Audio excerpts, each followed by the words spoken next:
Bienvenidos. Como parte de la unidad 1, estamos viendo los distintos métodos de investigación y en este video nos enfocaremos en el método cuantitativo.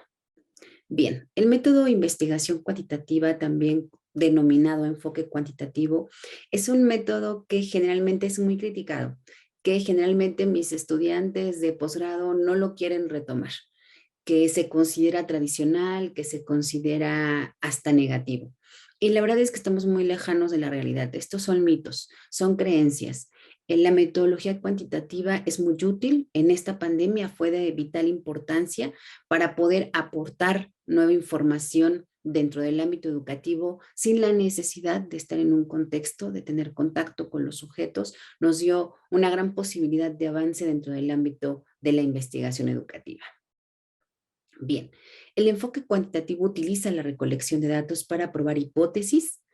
Muy importante esta palabra dentro de la investigación cuantitativa, las hipótesis, porque es en lo que nos vamos a basar. Estas teorías que establecemos en las hipótesis, que estas suposiciones que hacemos para poder desarrollar investigación. Por ejemplo, si yo digo que en esta nueva pandemia, en esta nueva situación, en esta nueva realidad, necesitamos implementar modelos híbridos como aula invertida para poder desarrollar calidad educativa, para poder brindar calidad educativa, y entonces genera una propuesta y así una investigación. Y yo afirmo dentro de mi hipótesis que aplicando esta metodología, este modelo educativo, podemos obtener calidad en el aprendizaje de los estudiantes. Y esa va a ser mi hipótesis, esa va a ser mi teoría. Y desarrollo un proceso de investigación con la finalidad de comprobar esa teoría. Bien, vamos a revisar a grandes rasgos las principales características de la investigación cuantitativa. Primero, es un experimento, ¿no? Ese experimento que tradicionalmente vemos en los fundamentos de la investigación educativa, en donde surgieron los condicionamientos, ya saben, el del perro, la campana, las ratas. Bueno, estos en donde justamente estaban en un ambiente controlado nos ayudan para entender estos contextos creados, ¿no? Estas situaciones que son controladas y en donde manipulamos variables. Actualmente también se pueden desarrollar en contextos naturales la investigación experimental. Sin embargo, tenemos que ser muy cuidadosos de que no intervengan ciertas variables, de que en la medida de lo posible sea un ambiente más o menos controlado. No, dentro del aula generalmente se da un ambiente controlado. El rol del investigador tiene que ser caracterizado por la neutralidad. ¿A qué me refiero con la neutralidad? Aquí lo vemos, influir lo menos posible en los datos que se van a recabar, influir lo menos posible en el contexto en donde nos encontramos, en los sujetos en los que vamos a observar o a obtener cierta información. En cuanto a las fuentes de información hay que tener mucho cuidado, ¿no? Uno de los pasos que sabemos que se utilizan para hacer un proceso de investigación es formar nuestro marco teórico, y las fuentes de información que utilizamos en la investigación cuantitativa, también como con la cualitativa, es fuentes primarias y secundarias. Las fuentes primarias son aquellas que son resultado de investigaciones, de tesis, por ejemplo, documentos oficiales, ¿no? Que encontramos principalmente en las revistas que estamos viendo, que también pueden ser artículos de investigación, pero que nos muestran todo el desarrollo de cómo se obtuvieron los resultados. Y las secundarias, que son artículos, pero que de repente pueden ser generados a partir del análisis de información, no necesariamente con un proceso de investigación, o bien cuando se desarrollan libros, también los podemos tener como fuentes secundarias. Bien. Es muy importante que entendamos en qué consiste un análisis deductivo, ¿no? Como de que va de lo macro a lo micro, cuando tenemos ciertas teorías generalizadas y queremos comprobarlas en un cierto ambiente, ahí hablamos de un análisis deductivo, ¿no? De arriba hacia abajo. En este caso, la teoría precede a la observación, es previa a la hipótesis y de verdad va a ser muy importante dentro de la investigación cuantitativa.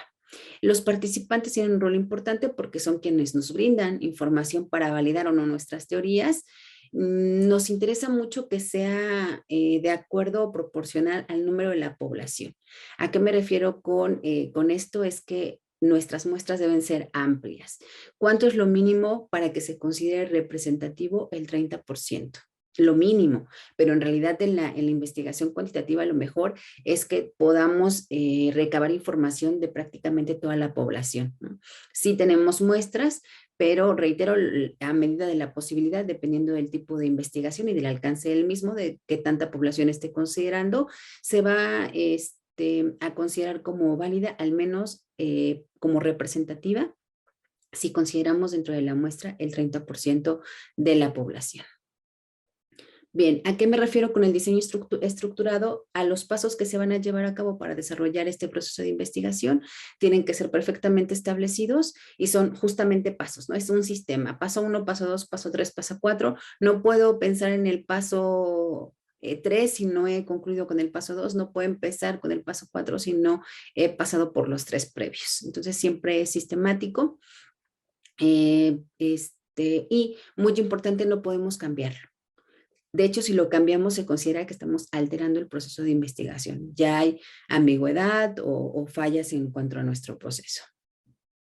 Bien, a modo de conclusión, el interés central de este tipo de trabajos desarrollados dentro de la metodología cuantitativa radica en describir ciertas situaciones, en explicar ciertos fenómenos sociales, pero desde una mirada objetiva y estadística. Objetiva respecto a que siempre van a ser situaciones que podamos medir, que podamos observar y que por lo tanto nos pueda dar la posibilidad de hacer un análisis estadístico. Datos, no datos duros, números.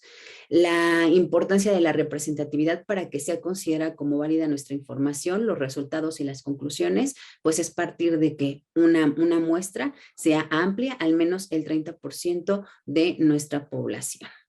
Y nos interesa siempre explicar relaciones tipo causa-efecto, la relación o el impacto que hay entre ciertas variables en una situación o contexto, porque solo de esta manera podemos explicar o no nuestras teorías. El proceso de investigación cuantitativa parte de un problema, de una situación, de esta hipótesis que vamos a generar. Se revisa el estado de la cuestión partiendo de fuentes primarias. De este modo desarrollamos nuestro marco teórico. Pasamos a la parte de la planificación en donde establecemos ya formalmente nuestras hipótesis. Se genera el diseño metodológico que no podemos cambiar. Se establecen las variables a observar y los instrumentos que generalmente ya están validados, porque es como lo mejor, ¿no? Para desarrollar este proceso de investigación, retomar instrumentos que ya están diseñados específicamente para medir lo que queremos medir. En el desarrollo de la investigación recogemos datos y los analizamos de manera muy puntual, muy rígida, muy precisa y perfectamente ordenada. Se establecen las conclusiones, lo que nos permite ya generar algún informe, publicación de la información o difusión de la misma.